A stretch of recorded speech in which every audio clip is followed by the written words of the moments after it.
Okay. Hi, good evening, everyone, and welcome to another session of Working in UX Design, our webinar and live podcast recording. Over here this evening, we have Chin Chin, who is a owner of a UX design consultancy known as Somia Customer Experience, right? And before I introduce our speaker, I'd just like to briefly speak about why we're doing this event and who we are. So I'm Dalen, I'm the founder of CuriousCore, and we help mid-career professionals to transition into the field of user experience design and product management. We are based in Singapore, and we believe there is a lot of talent in the Asia Pacific region, and they have stories worth telling to an audience out there who's interested in hearing. So we really appreciate for you tuning in tonight and listening to our guest speaker for this evening. So just a brief background about why we're doing this event. This event started during the pandemic season when a lot of design events got canceled.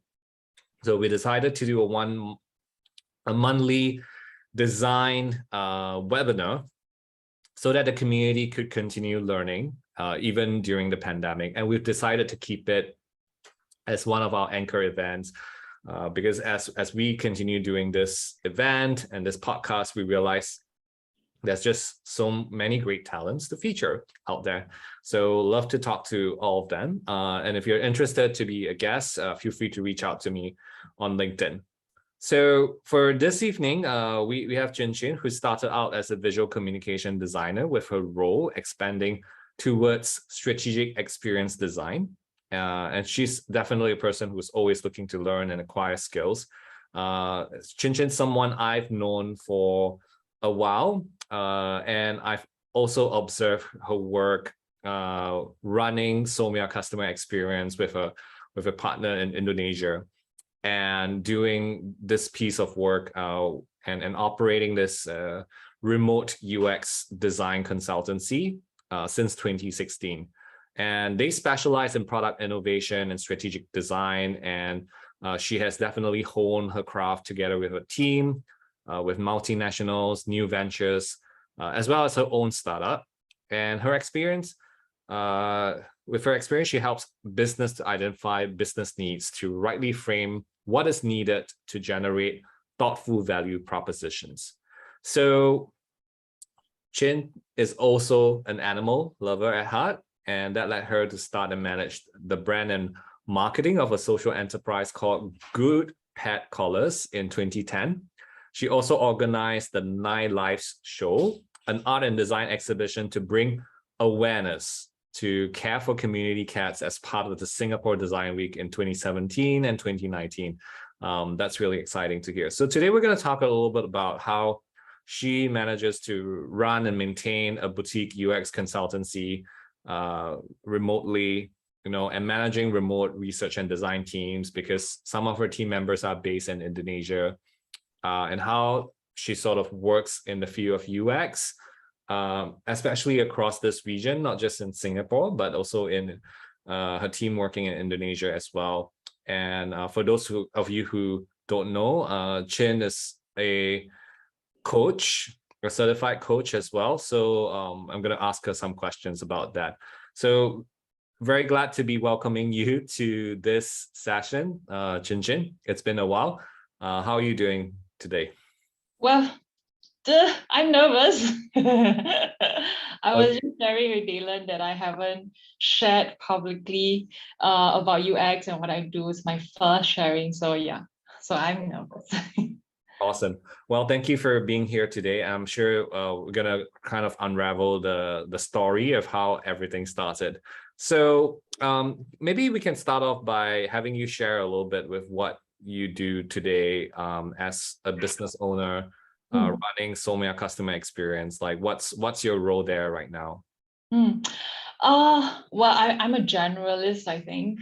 So right now I do oversee projects. I'm not 100% in projects anymore, so I do oversee.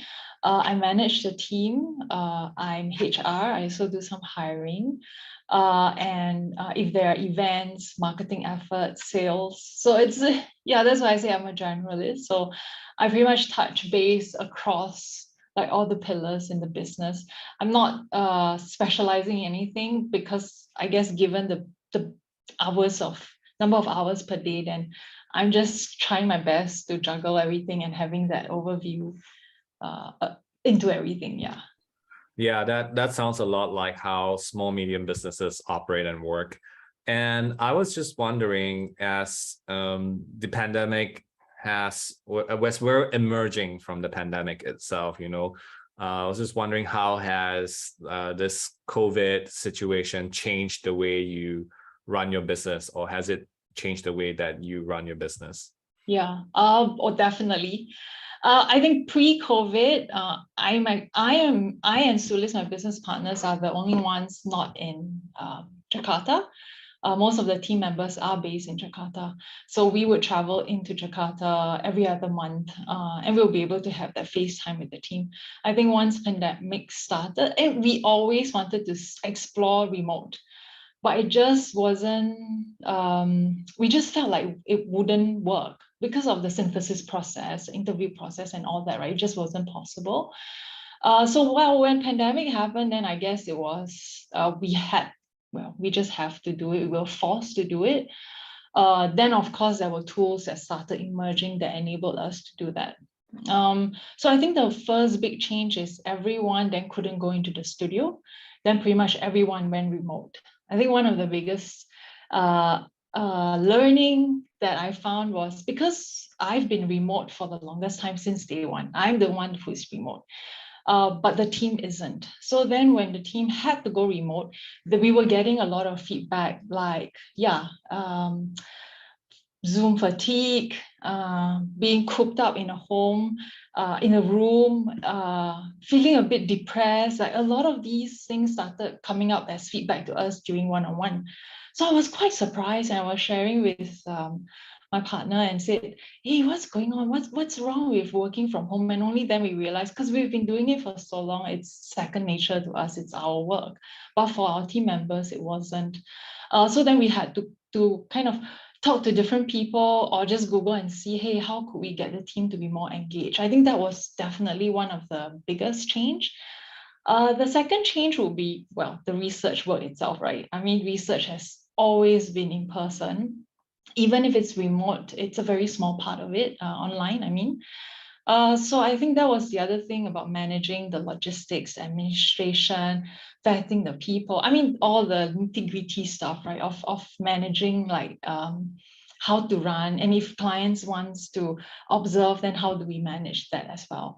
And also not being able to even observe the entire person in their environment. I mean, it is their home. Now, how are we going to do that? So I think with the client, with the project side, that was another big thing. The third is the clients. The clients are also very used to face-to-face, especially with the bigger establishments. A lot of our clients, are Indonesian based, so then a lot of them would want to see you in person. That's also one of the reasons why I fly in monthly, because sometimes there are very important clients that we felt like, oh, they want the FaceTime. So I think that's the third bigger component that we've had to change. And luckily, they are experiencing the same thing, right? So they're very willing to go online as well. So yeah, that helped.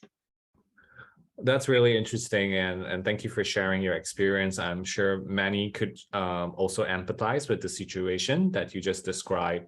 Now that we're sort of emerging from COVID, are you guys still working remote? Are you still doing field research remotely, or what's happening? Yeah, well, the thing is, across the last 2 years, we have expanded the team. And when we were recruiting, we thought, oh, we don't have to recruit from Jakarta anymore. So we could recruit from other parts of Indonesia. And so that happened.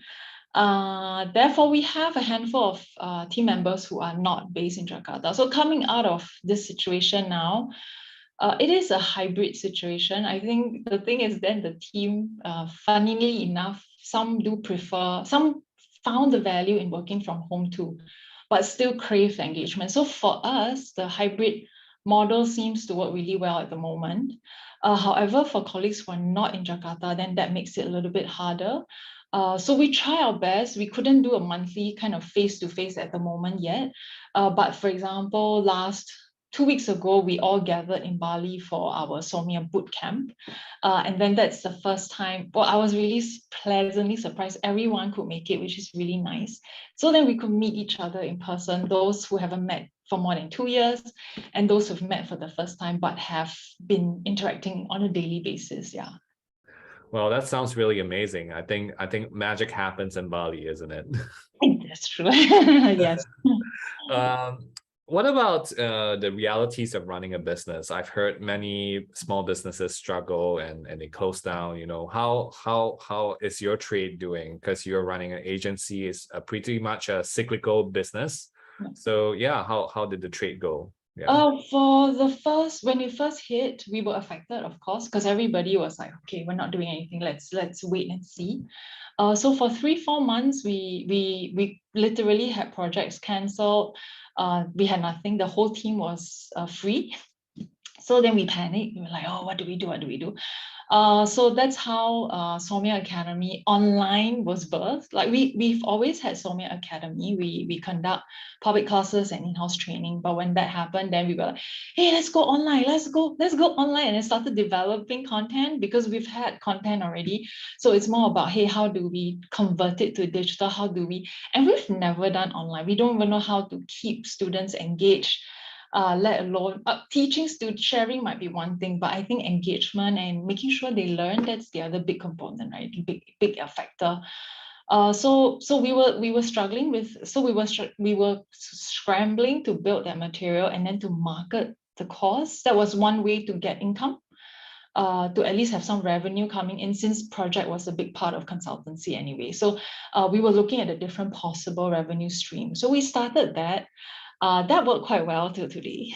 We also started another small effort. So since we are researchers, we thought, hey, let's continue the research. Let's see how we can create another product where, because what we heard from clients sometimes is they don't know the ins and outs of Indonesia, especially from the ground. It's very hard for foreigners to also search in English for Indonesia's insight. So we thought, well, why don't we do this? Why don't we compile reports?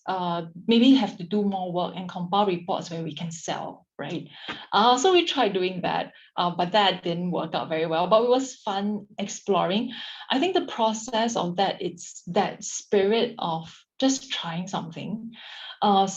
Suze and I work really well in that we are both very, I would say, well, the bad word is reckless, right? The other word is it's having fun during the process. Just let's do it, right? Having that courage to do it. So we tried a few things and some failed, some worked out, but I think it's nice to have a partner who thinks the same way, and then we could just get things going. So with Somia Academy, we are still running the online classes, and I think I saw one of our ex-colleague join us today, and he's still freelancing with us and teaching. So it's nice. Hello, Satya. That sounds really lovely.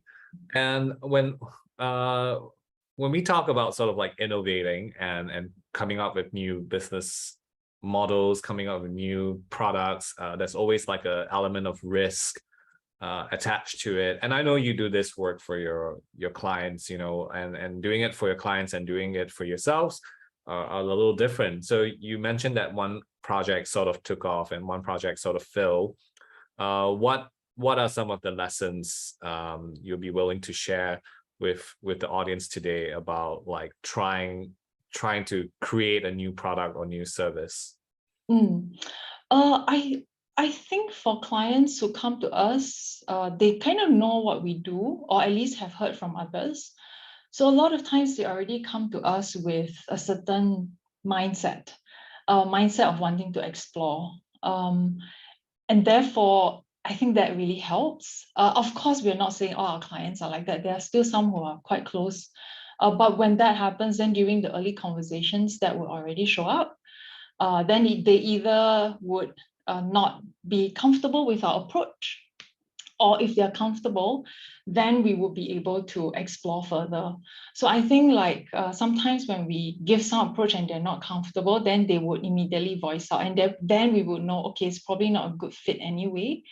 or that they will be negotiating and at some point they will change. But of course, we also have clients who decide to embark on the journey with us. And then say, okay, like in the beginning, we're willing to go very exploratory, we want to explore. And then suddenly when the project starts and things happen, then that's when you start seeing them closed off again.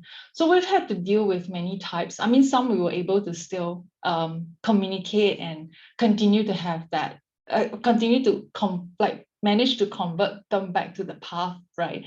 But some who don't.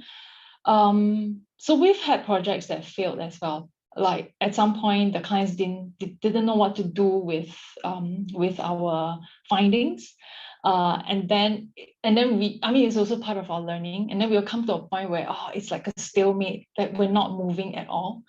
Then it's also having the courage to say, hey, I think this is not working out. Yeah, so that's something that we I guess in the path of innovation, that indeed there's a lot of risk and there's a certain mindset that's needed to play with, to have that courage to play with it.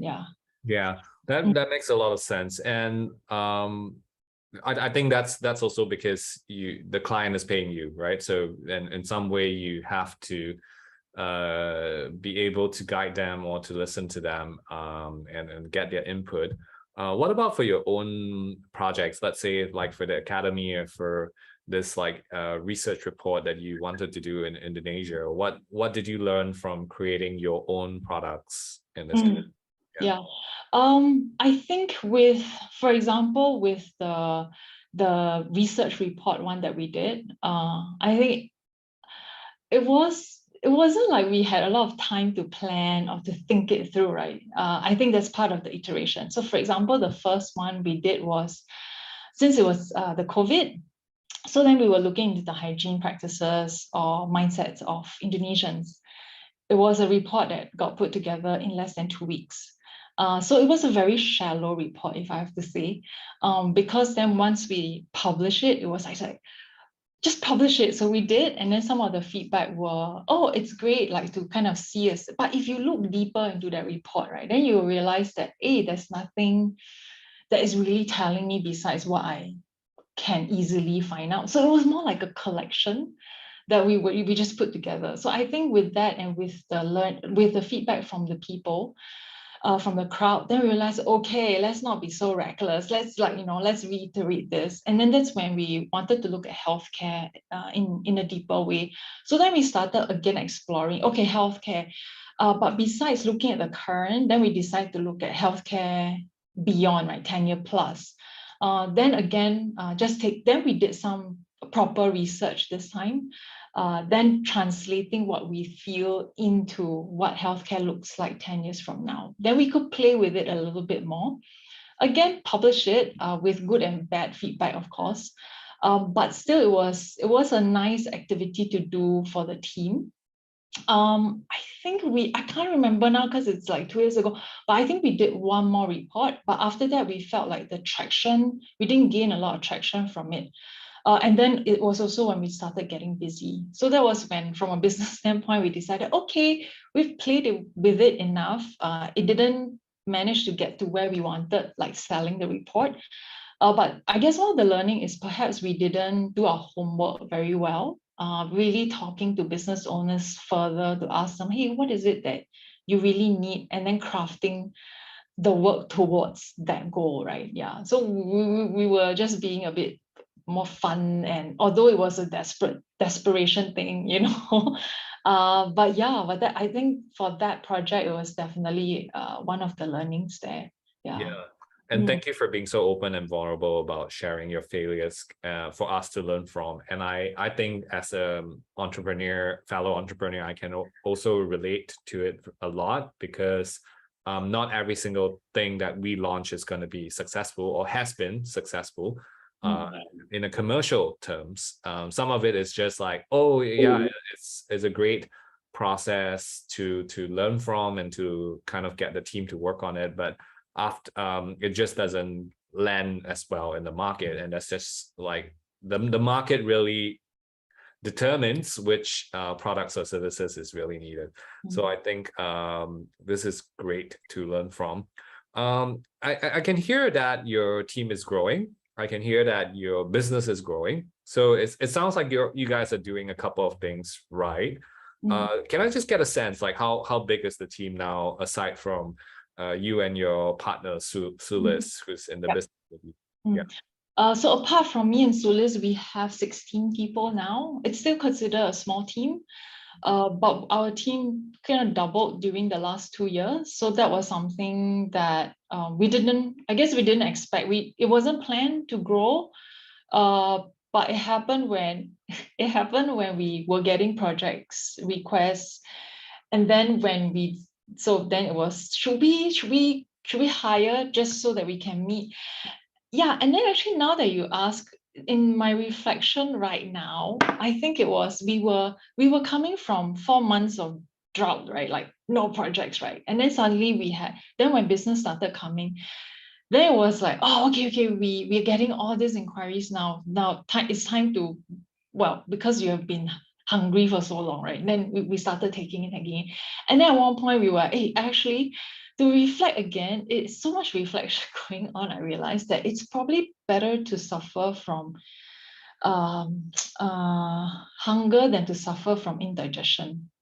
So that was something that our learning as well. So what happened was, in the last 2 years it doubled, and then we definitely slowed down in our growth. Yeah.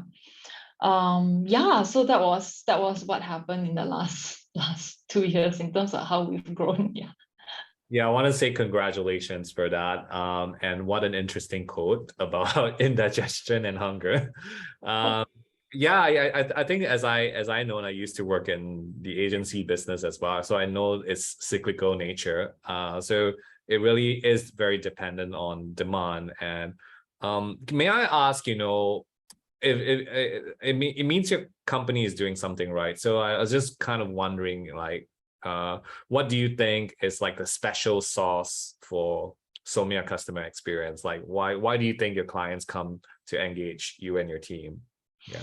Oh, okay. I think we've always been very strong in the research part. So doing really deep and thick research. That's what we're famous for.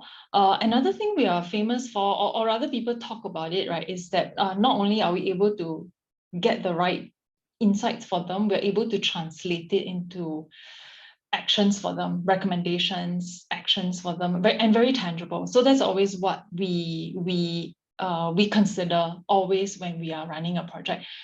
Because we've had a lot of these in the past when Sulis and I were working in MNCs, right? So we've worked with a lot of agencies, and a lot of times they deliver 100 over pages report. And then we're really like, wow, so interesting. We're really, and then at the end we said, okay, what do we do? And so we were often very disappointed because that it's such rich data, right? And then after that, we as clients don't really know how to use it. So we felt like, oh, there's such a waste, and it's so expensive really to hire these people.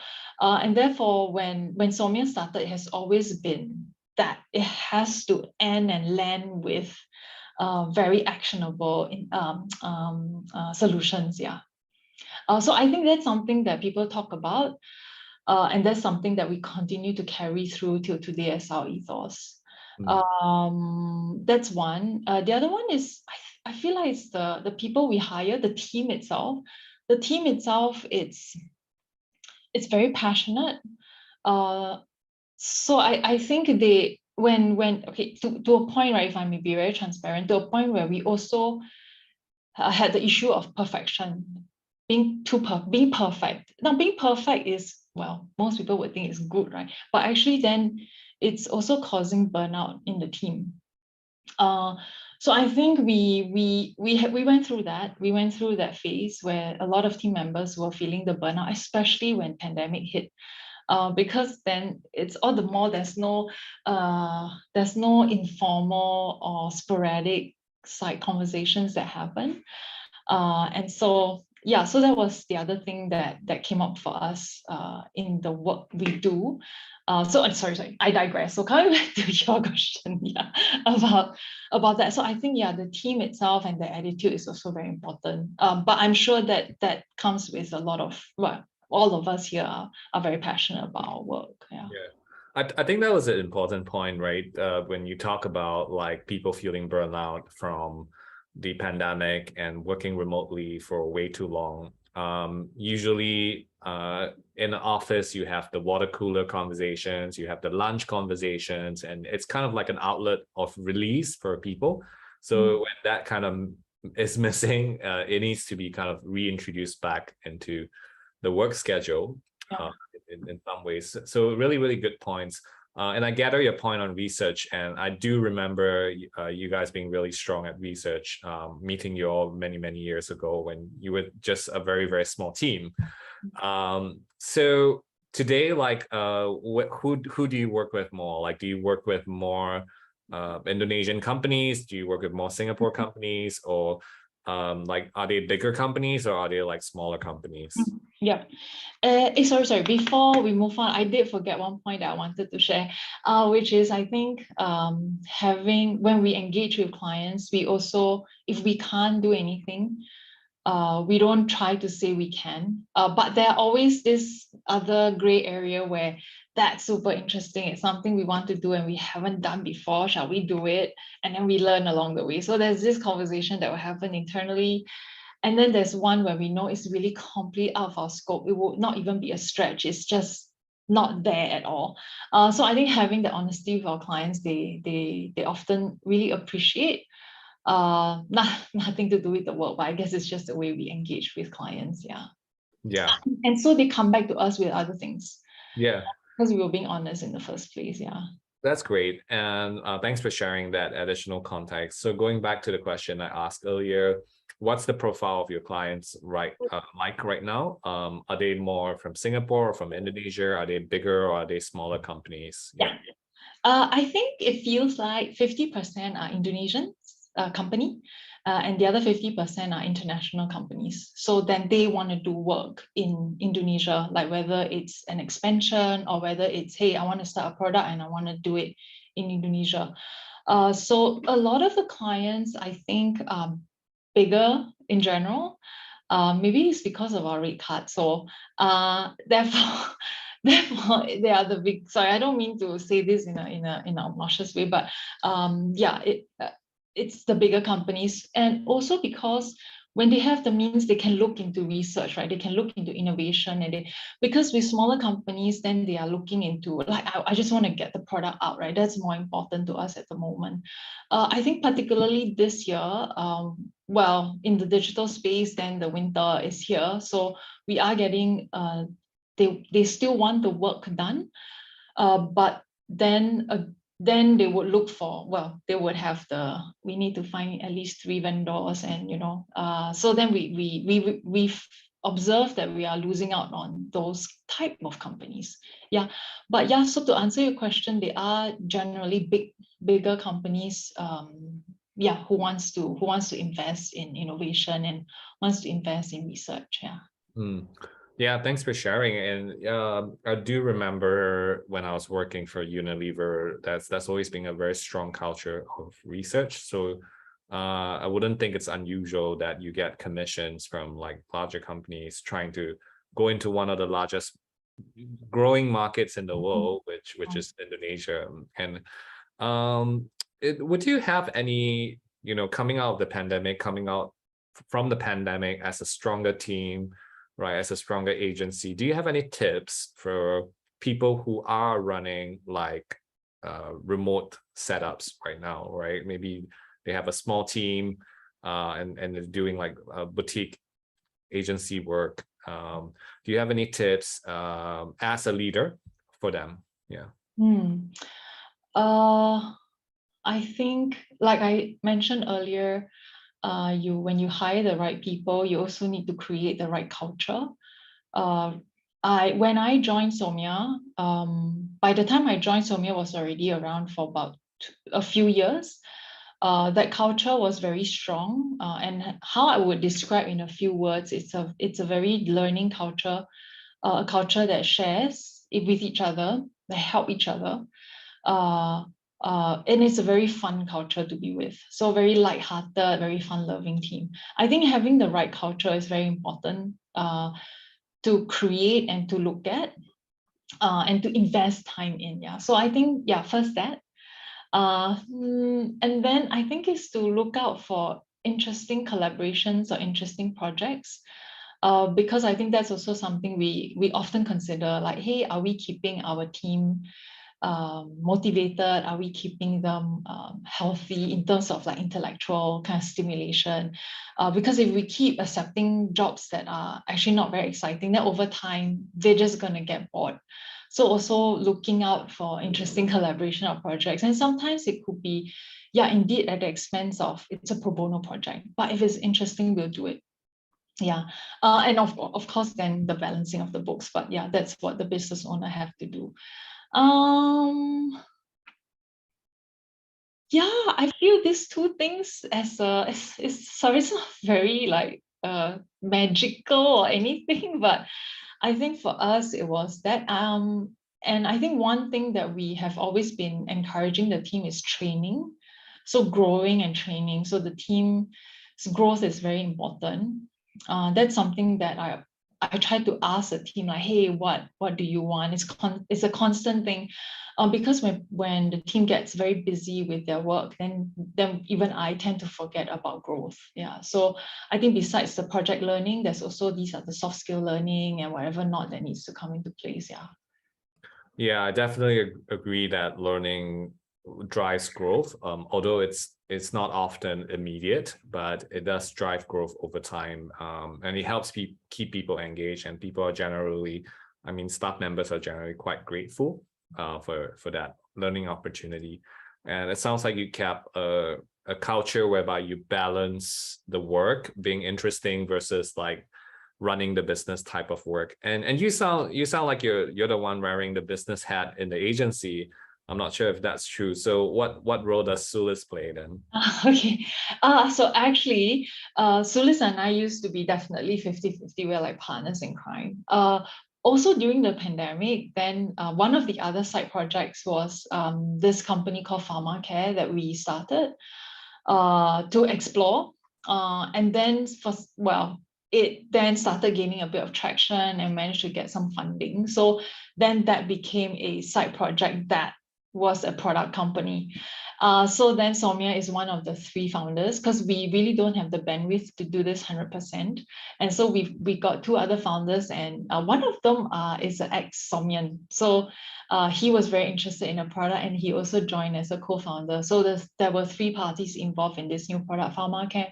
And so Sulis is actually 100% on PharmaCare at the moment. Yeah.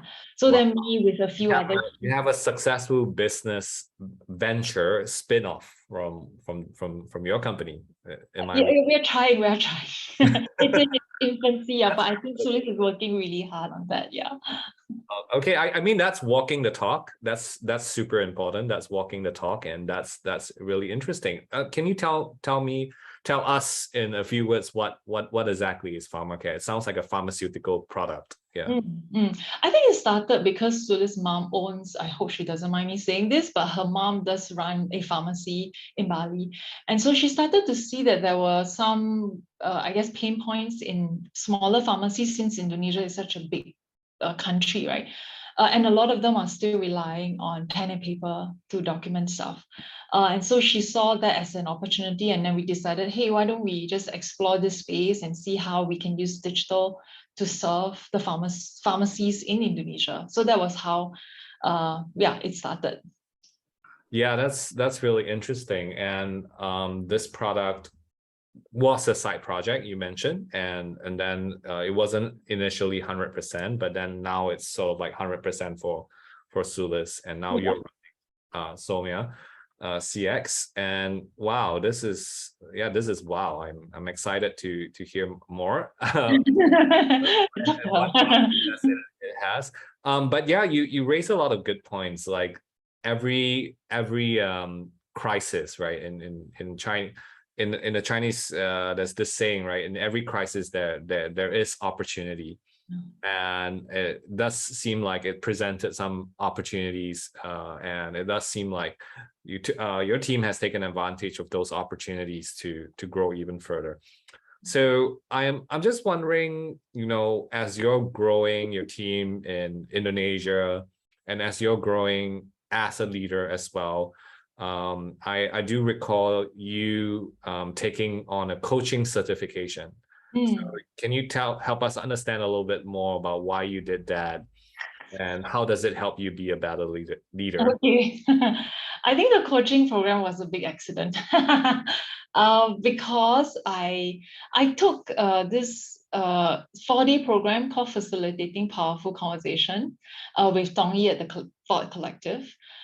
When it says facilitating powerful conversation, my idea of that was, okay, I'll be able to have conversation with like the C-suite to the cleaning auntie, right? Like I'll be able to have like whatever conversations I can have with different people.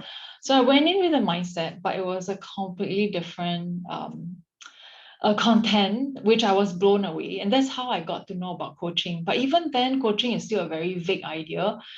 I think it's still quite new in Asia. I mean, it's not completely new. I think it's starting to have more and more traction. But there's a stigma to coaching, I think, still about like, oh, do I need help? That's why I'm getting a coach. So it's that, and then in our work, we were also trying to rethink our in-house training. So we do a lot of training, short training, 4-day. I'll get to the answer, by the way. So the 4-day training, right? But then we thought, hang on, we hit and run. We're hitting people and then we run, and they don't get a chance to continue the learning. We started introducing the component of coaching, but on a very transactional level, right? It's just performance, right? So then I realized that, wow, we are offering coaching, but don't really know how to do it properly. So then when I got into the coaching conversation with Tong Yi, then I thought, oh, coaching to me is like, it's the same thing. So then I signed up for the coaching program, and then to realize, hang on, these two are very different type of coaching. One is a sort of a live coaching, and one is a transactional coaching, which is completely different. So anyway, that's how I stumbled on ontological coaching. And how has that made me a better leader or better manager? I think it's the conversations that I get to have with my team members. So some of them are here, so I hope I'm saying the right thing. But I think it's, say, during our one-on-ones, especially asking the right question. And I also feel like the way you show up as a leader, because one thing I learned from coaching is I looked at myself first, right? And so that really helped me to see how I show up in every meeting, how I show up in every circumstances. Like, not only how, I also tell myself, like, I ask myself, how do I want to show up? Yeah. So not just being an observer, but I do ask myself how. So then I think with that, every time I come to a meeting, even tonight, the question before is that, hey, how do I want to show up to this webinar session? And I think that really helped from what I learned from coaching, because I think prior to that, okay, it's a webinar, I'll come. I'll prepare all this list of things that I want to share. But I never really look at myself as a human.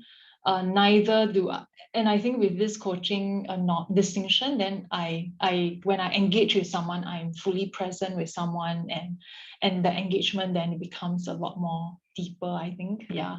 So I think then it does build a lot of trust with people. Yeah. And I think that's one of the benefits, definitely, I got from coaching. Yeah, that sounds amazing. I happen to have gone through the same workshop as you did. Oh, yeah. So I'm aware of what you meant. And I recall after going through the workshop, I had some very important or powerful conversations with my dad, my father. And it was just talking to him and trying to unravel and unwrap certain things we didn't talk about. So yeah, for the course that's running in Singapore, That's great. For those of you who are more international and more regional, ontological coaching sounds like something that you could check out if you're interested. And there's a question from the crowd, and I think it's about the challenges for gathering data, and I'm gonna interpret it in a way whereby assuming that you're gathering data in Asia, right? You're working in the field, trying to gather data. What are the challenges of doing so? Do you mean in the context of COVID right now, or? Yeah, in context of COVID right now. I think definitely the in-person thing that was taken away from us at that time. Right now it still is. Oh yeah, I think I didn't quite answer you. I think right now, if possible, we will look at the nature of the project brief and see if it can be managed remotely. And also clients are a lot more open about that now too. So that has enabled us to continue to run remotely. And if they're open, we for sure try to, because it's still in the air. So if possible, we try to not go in person, but if it needs to be, like for example, any workshop facilitation, or sometimes it's really in, for example, a farm where we need to look into their environment, right? Then there's no way we can get them to even walk around because we might also have connection issues. So at this point, I mean, past COVID, we do go in person on field if can, but during the 2 years, we will hire local fixers. We will hire locals who are in that place to go down for us. And then we will brief them what exactly are we looking. So they become our eyes and our ears, but we will still dial in remotely to conduct the interview. Yeah, that sounds like a really good strategy. And I've heard of the strategy of using fixers, whether doing in field research or doing remote research, especially because sometimes the people you work with may not be as proficiently trained in the research methods that you mentioned. So that's on the external environment, gathering data from the external environment. Do you guys do work as well where you try and gather data from the internal environment within the company or whatever data is available from the clients? Yeah, so we will check in with the client to see if they have the data in the first place. So that's definitely something we consider. So for example, if they want us to do research for a particular feature, then some of the basic questions we will ask is for sure, which area are you looking at? Are you looking at an area where you're thriving? Therefore, there will be a good usership and we can have good data. But if it's somewhere where they want to enter, then obviously there's not going to be any data available. So, we will look at the data to help inform us where we should go. So yeah, let's go back to where should we go? And then they will say, these are the top 3 cities that we want to explore because we want to introduce a new feature, for example. Then that will inform us also about like, hey, where do we go with this piece of project scope or project brief? Yeah. I'm going to ask maybe a little bit deeper and more technical question because many of our audiences are practitioners in the field of user experience design. If I'm a practitioner today and I want to improve the way I do research in my work, what are some of the things that I should be doing to improve the way I do field research or the way I do user research? Yeah. It's a very broad question, I think. I would say I think first it's managing the expectation of the client, really getting a very specific brief and outcome of what they are after, and how are they using the outcome? What do they expect to use with the result? So I think that will guide us in how we craft the approach and how we craft the deliverable. So then we know exactly how they intend to use it. That's one, engaging with the client. Of course, other conversations like, hey, what are your limitations and all that? I think those are quite fundamental questions. then doing your homework first about the place that you're going to go. I think to give an example, we are on this project now where it's on financial inclusion. And there are a lot of areas that the client has requested that we've never been, because they are interested in the unbanked. If they're interested in the unbanked, then obviously these are areas that perhaps infrastructure-wise, savviness, where interventions are really low. I mean, in digital intervention. So our team then had to go make a recce trip a couple of weeks ago, just to kind of understand the ground, find and connect with a local kind of expert, and even finding the expert is critical. Then that person can give us more feedback into like, hey, where should you go? Who should you talk to? And in Indonesia, especially, connection is quite important. You can't just go intercept someone. They will be wondering what you want. There's a lot of mistrust then. Because they don't know you, just simply because of that. So yeah, so there's a lot of homework to do, as in planning and all that, as a user researcher.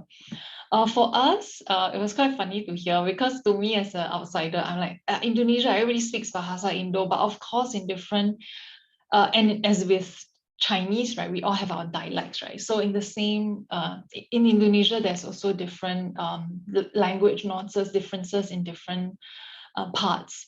So then how I hear my colleagues who are Jakartans say that they don't even try to speak there, like don't even try to be friendly and use their language, because once you start with even one or two words, like they think you know, and then the whole interview it's gone, right? Because they will speak in that dialect, and actually we have no idea what they're saying. Yeah, so there are all these things that we learn along the way as user researcher when you hit the ground. But I think in Indonesia, I'm personally also hearing a lot of these other stories, whereas versus Singapore, you go in, if I hear a person speak Singlish a lot, I'm going to switch to Singlish. If a person speaks proper English, maybe the person prefers, sometimes the Singlish starts to leak, then I will start engaging in different ways with the respondent, right? Just to always catch what they're saying and speak on their level. I don't know if that answers your question. I think it does. I mean, in summary, you're saying, hey, let's set the correct objectives with the clients, and also let's work with experts on the ground, and especially experts who are very familiar with the local language and nuances as well. And I think that's definitely something to be mindful of. Have you guys or have your team actually done research outside of Indonesia or in the region? Like what are some of your learnings in doing so? I would say a lot of our projects are in Indonesia. There are some in Singapore, and if it's Singapore, I do conduct the research. A few years ago, we did conduct in China. So I was there because I've done research in China before, but I definitely cannot conduct the interview. But what really helps is I could understand what they're saying, unless it's a local slang that I cannot. Yeah, the thing with research is you need to be local, right?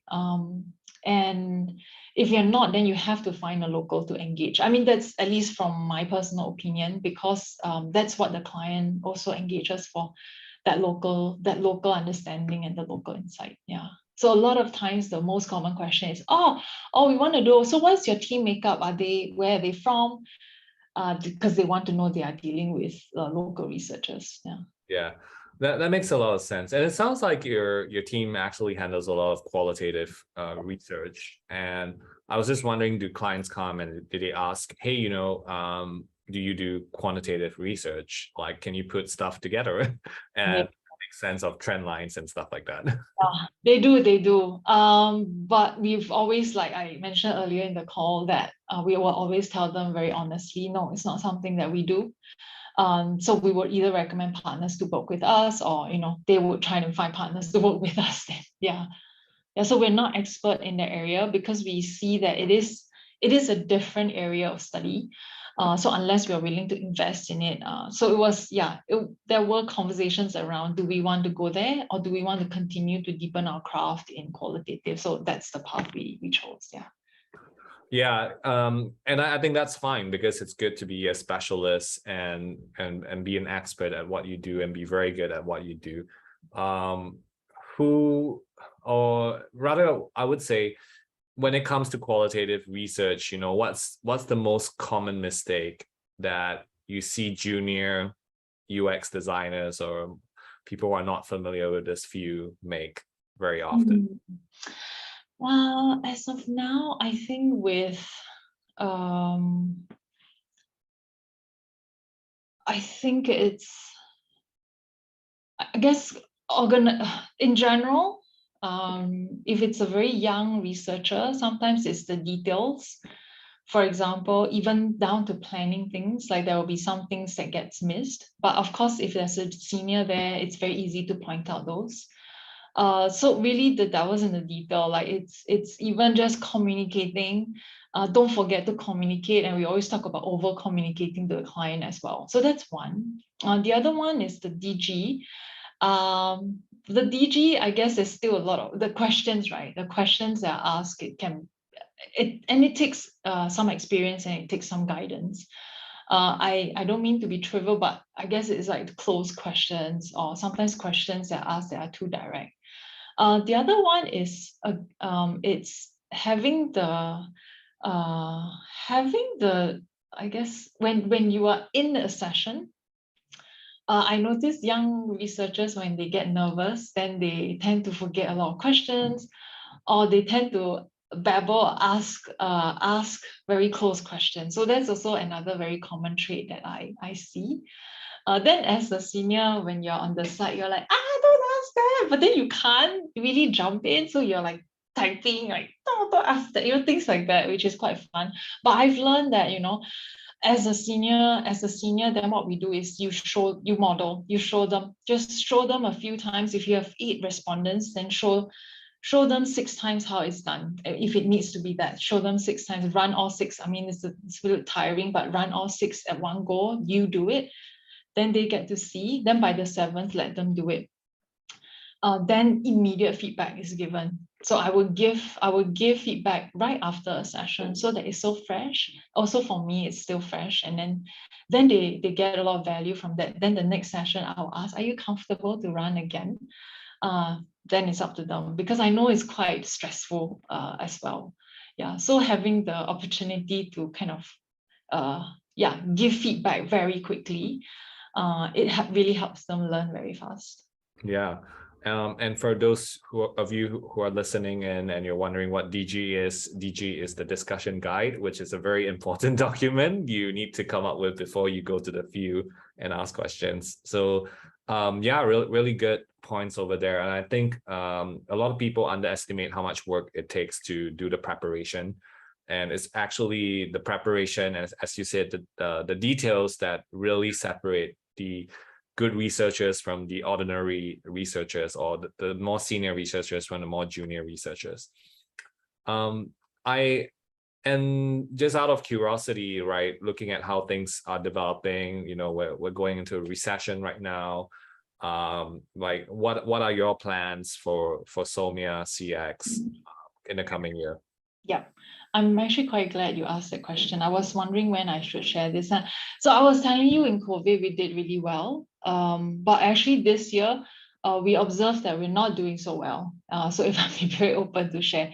But what came up as a really great reflection with the team is that, when we were doing so well, we were so busy that we were just all heads in on projects, right? So there's no time to think about marketing strategy, sales strategy, none of that was, yes, there's some, we're still doing the work, but it wasn't from a strategic point of view, like, hey, who do we want to aim for or target?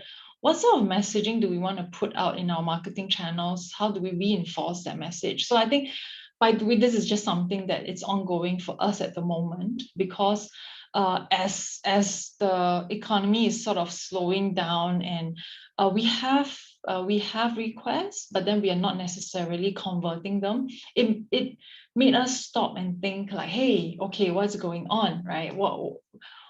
It gave us an opportunity to step back and like, okay, let's look around and like reevaluate what's going on. So I think that's one of the things. We have always been very active in marketing ourselves, and of course doing all the sales work, but I also realized that the two hasn't always been aligned. Yeah, so that's also something, as a leader of the company, to kind of like see that and then try to strategize and come up with different action items to kind of bring that together again.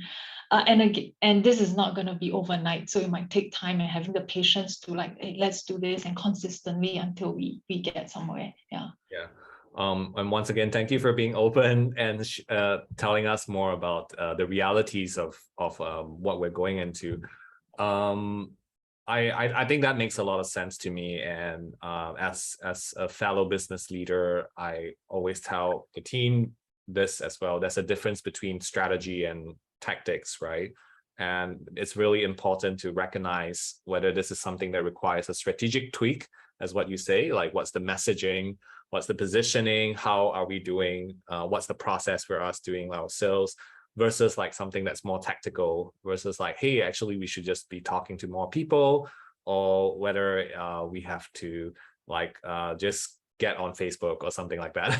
So that's something that's really important. And I think all teams need to figure that out at some point in time. But once you have that clarity, I think it's very consistent in terms of the messaging. I think people really get it and they understand your value. And hearing your entire conversation tonight and knowing like, hey, your strength is in research, and knowing that your rates are higher than some of the other competitors that you have out there.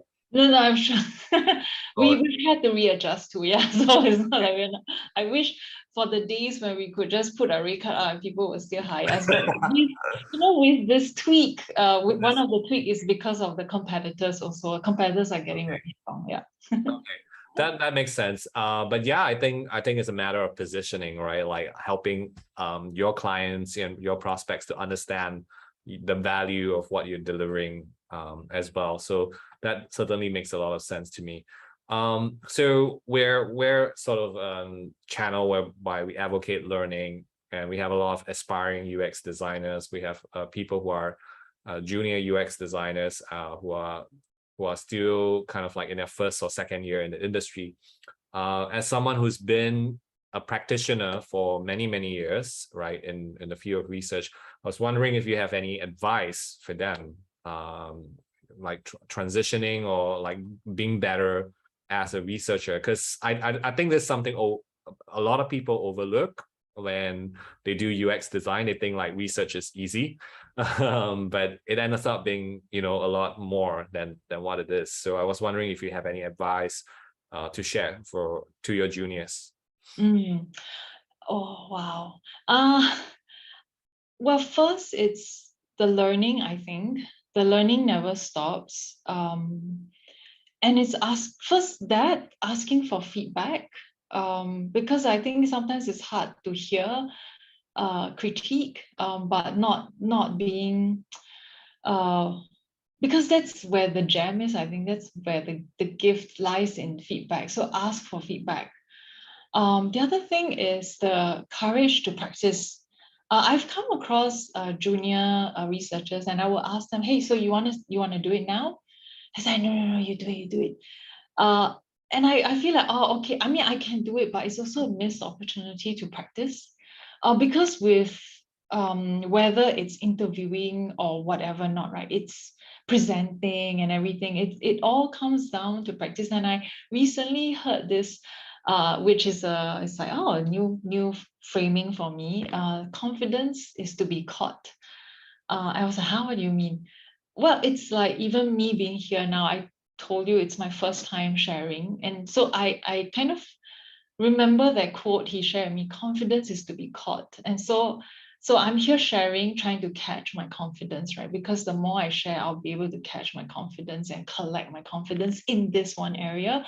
And so I think with any practice really, it's not just in UX, it's really just keep doing it until you feel like, okay, then something else will happen. And it's a lifelong journey, really.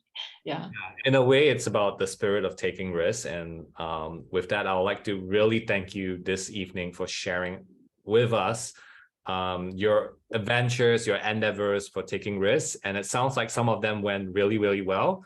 So all the best to this new venture of yours in the pharmaceutical area and industry. And it sounds like some of them didn't work out, but it created a lot of learning opportunities for you and your team.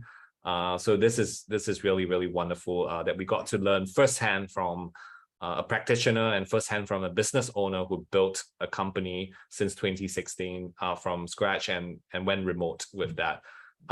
Thank you so much, Chin Chin, and thank you so much for sharing your stories with us this evening. For the rest of you in the audience, if you like to learn more about our series, you can check out our YouTube channel, as well as we're on Apple and Spotify as well.